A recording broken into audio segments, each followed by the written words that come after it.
देव बरो दीस दिवं तुमकां. बापाचे, पुताचे आनी पवित्र आत्म्याचे नांवान आमेन.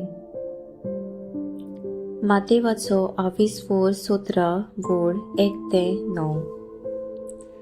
आपल्या कुश्टा मरणाची खबर सांगून सुमार 6 दीस जाल्या उपरांत जेजून पेद्रूक, जाकोबाक आनी जुआंवाक, जाकोबाच्या भावाक एका उंच दोंगरार आपणा बरोबर कुशीन व्हेले आनी ताचे मुखार ताचें रूप बदल्लें.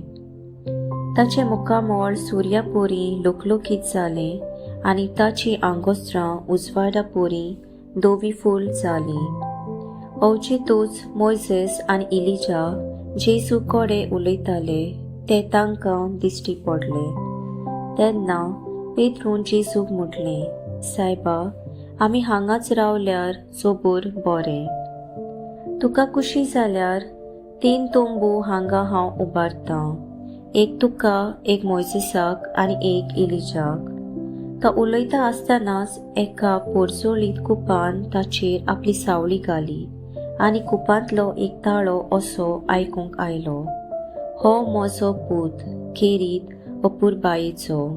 ताचेर आसा सोगले म्हजें दादोसपण. तुमी ताचें आयकात. हें आयकून शीस एकदम भिवन सागटांगी पडले, पूण जेजू लागीं सरून तांकां हात लायलो.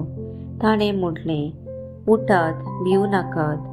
दोळे उगडून पळयल्यार तांकां जेजू बोगोर आनी कोणूच दिसलो ना. दोंगरावेले देवस्थानांत जेजून अशें तांकां फर्मायलें, मनशाचो पूत मेल्ल्यांतलो पुनर्जीवन जायसर ह्या दर्शनाची खबर कोणाकूच सांगू नाकात. देवाचें उतर. देवाचो व्हड उपकार. नियाळ.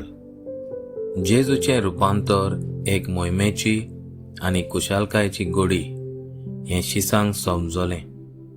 पूण ही मोहिमा जोडून घेवच्या आदीं जेजून कोश्ट आनी खुर्साचें मरण सोसूंक जाय म्हूण जेजूच्या शिसांक समजलें ना.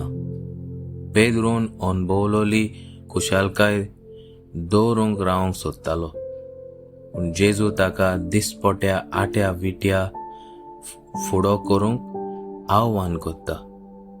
सूख आनी दूख आमच्या जिविताचे 2 भाग. ह्या भागांक आमी देवाचेर पात येवन फुडो कोत्ता तेन्ना जेजून भोगलोली रुपांतराची मोहिमा आमी अणभवतल्या.